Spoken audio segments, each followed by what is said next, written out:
National conference की जानिब से लौलाब में कन्वेंशन का इनेकाद। कई पंचों सरपंचों ने एनसी में शमूलियत की इख्तियार। कानून साज कौंसिल के मेंबर कैसर जमशेद ने वर्करों से खिताब किया। उन्होंने इल्जाम लगाया कि साबिक़ा सरकार लोगों को बुनियादी सहूलियात फराहम करने में नाकाम।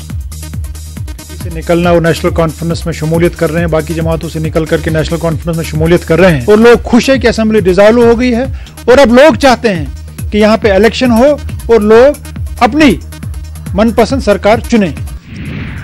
पहलगाम डेवलपमेंट अथॉरिटी की जानिब से पहलगाम में शजरकारी मुहिम का आगाज। मुहिम का इफ्तिताह पीडीए के सीईओ मुश्ताक अहमद समनानी ने किया। सीईओ के मुताबिक ये मुहिम आइंदा दिनों में भी जारी रहेगी। इसका मकसद पहलगाम जैसे सियाहती मकाम की कुदरती खूबसूरती में मजीद चार चांद लगाना और माहौलियात के तहफ़्फ़ुज़ को यकीनी बनाना है। आज से हमने शुरुआत की है, ये इकोसिस्टम के लिए ज़रूरी है।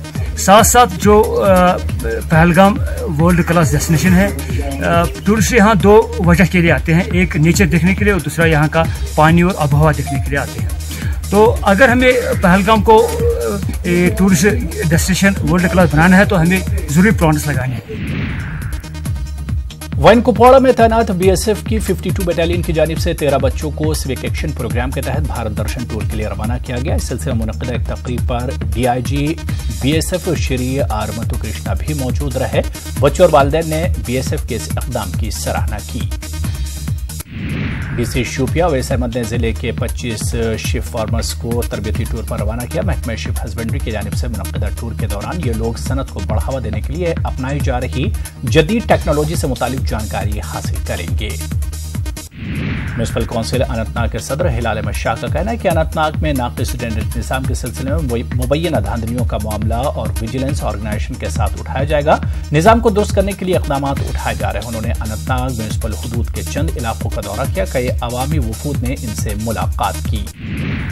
आलमी यौम इंसानी हुकूक के हवाले से टाउन हॉल पुलवामा में भी एक तकरीब का एहतमाम किया गया। एक रज़ाकार तंजीम की जानिब से मुनक़्क़िदा प्रोग्राम में जिला पुलवामा के अलावा वादी के कई नामवर शख्सियात ने शिरकत की। सिविल सोसाइटी कश्मीर से वाबस्ता प्रोफेसर हमीदा नईम भी मौजूद थी। ज़राई शोबे की नई तकनीक से वाकिफ कराने के मकसद से काश्तकारों को ज़राई यूनिवर्सिटी के वाडुरा कैंपस का दौरा कराया गया। रोहामा रफियाबाद जोन के तकरीबन 80 किसान इस दौरे में शामिल थे, जिन्हें माहिरीन ने ज़राअत और बागवानी के गुर सिखाए और जदीद तकनीक के इस्तेमाल का मशवरा दिया। डीसी ऑफिस बांडीपुरा के सामने अछूरा गुरेज के लोगों ने एहतजाज किया। वो 14 नवंबर से लापता फिरोज अहमद लोन को जल्द बाजियाब करने का मुतालबा कर रहे थे। महकमे देही तरक्की में काम कर रहे फिरोज लोन पुरअसरार तौर पर लापता हो गया था। वो घर से अपनी ड्यूटी पर रवाना हुआ था।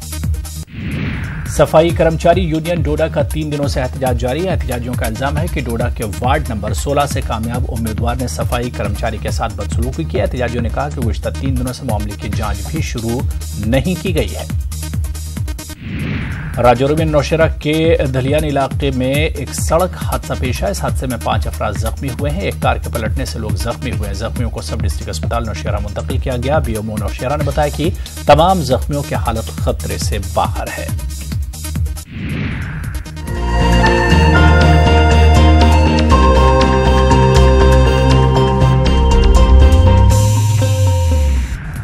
पुंछ जिले की मंडी तहसील के ग्राम पलेरा जंदे शनिवार हुई दी बस दुर्घटना मारे जाने वाले 15 जने दे घर घर जाइए जिला विकास कमिश्नर राहुल यादव होरें मृतकें दे निकट संबंधियों की 5-5 लाख रुपए दे चैक भेंट किए। सबने शा पहले डीडीसी राहुल यादव पुंछ नगर के महला शंकर नगर पुजे ते हादसे मारे गए दे बस ड्राइवर दे निकट संबंधियों की 5 लाख का चैक दिता ते संवेदना प्रकट की।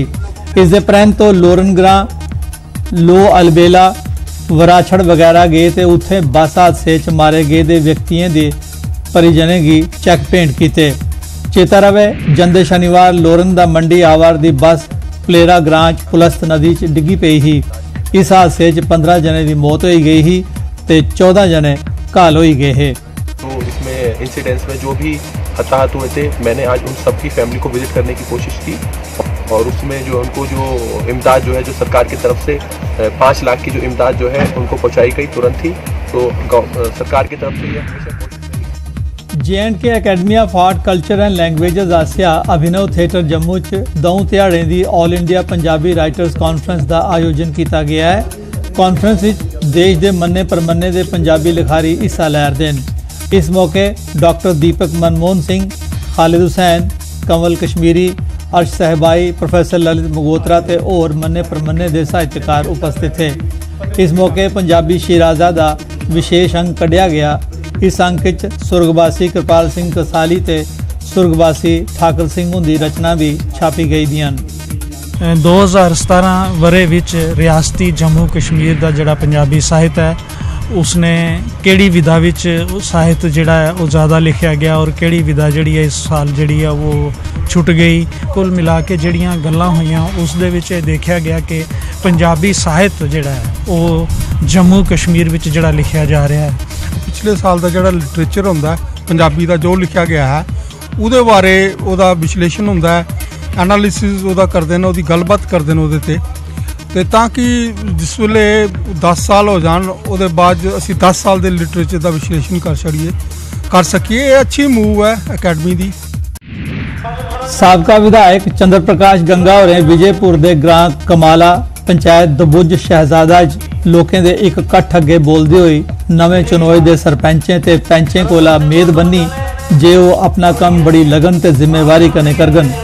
उन्हें आख्या जे वो लोकतंत्र की बुनियादी सतह पर और मता मजबूत बनान। इस मौके वार्ड नंबर 3 भगतपुर दे नैशनल कॉन्फ्रेंस दे पैंच शमशेर सिंह शेरू ते वार्ड नंबर 4 नजवाल थमां कांग्रेस दे पैंच सुखदेव सिंह ने बीजेपी ज्वाइन की। लोकतंत्र है विकास जिस बंदे की पार्टी ने खड़ा किया सपोर्ट की है।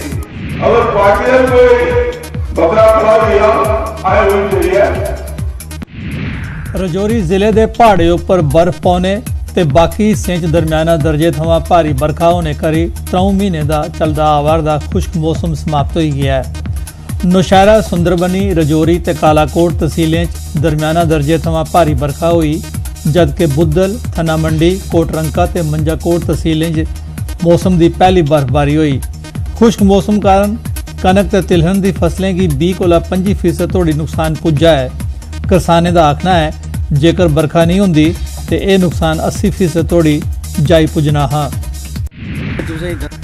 नौजवानों की स्वच्छता ते सेहत सफाई के प्रति जागरूक बनाने ताई सशस्त्र सुरक्षा बल 7वीं बटालियन की ई कंपनी गंदोह आसिया गंदोह मार्केट एक सफाई अभियान चलाया गया। इस अभियान विद्यार्थियों भी हिस्सा लैता। इस मौके सशस्त्र सुरक्षा बल के असिस्टेंट कमांडेंट विपिन शर्मा होरें नौजवानों की सफाई सुथराई का महत्व समझाया। और सारे साल की तरह इस साल भी SSB के नाल हम आगे जो बाजार में सफाई करे करा दे SSB हम हर साल आगे जो बाजार में आगे सफाई कराएं। स्वच्छ भारत मिशन की मदद नाल हम घर में, डेरा, स्कूल में हर जगह सफाई कायम करे करा।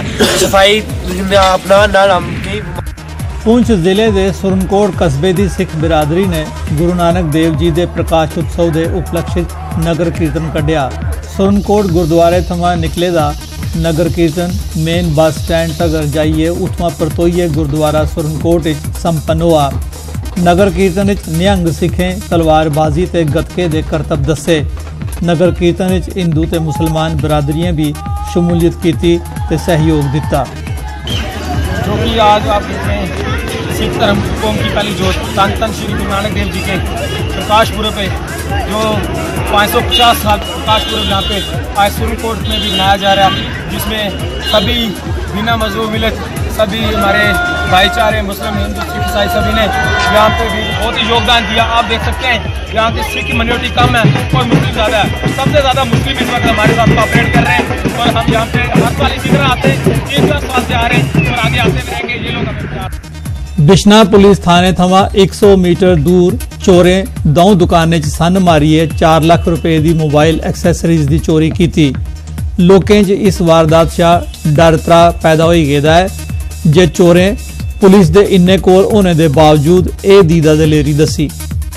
अज मैं सवेरे दुकान पर आया मैं देखा कि मैं रोज़ सवेरे दुकान पर आता जिन्हें रोज़ रूटीन टरना दुकान पर जिन्हें दुकान खोली मैं देखा कि साढ़े इतने मैंने पूरे फोन खिले सारे फोन सारे खिले पूरा फोन तो रैक अद्धे सारे रैक खाली हुए तो उपर देखा कुछ ने मोग कढ़िया उत्थे मिगी लगी है कि कुछ चोरी की सारी दुकान की चोरी की कोई ला लो कोई 4 लाख के करीब होगी मैं कोई कहना चाहता कि अगर पुलिस स्टेशन सारे कोल इन्ने लागे है अगर साड़ी नहीं सेफ्टी है तो बाकी इन्नी सेफ्टी कितों होगी।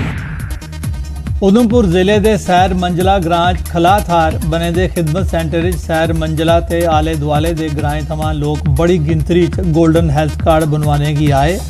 ये golden health card Ayushman Bharat प्रधानमंत्री जन आरोग्य योजना तहत गरीब ते समाज के कमजोर वर्गें ताईं बनाए जा रहे हैं तां जे दूसरे ते तीसरे दर्जे के हस्पतालें च उनका मुफ्त इलाज मुआलजा हो सके।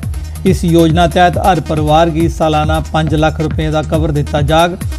ग्रां वासियों प्रधानमंत्री उनकी इस योजना की बड़ी सराहना की है।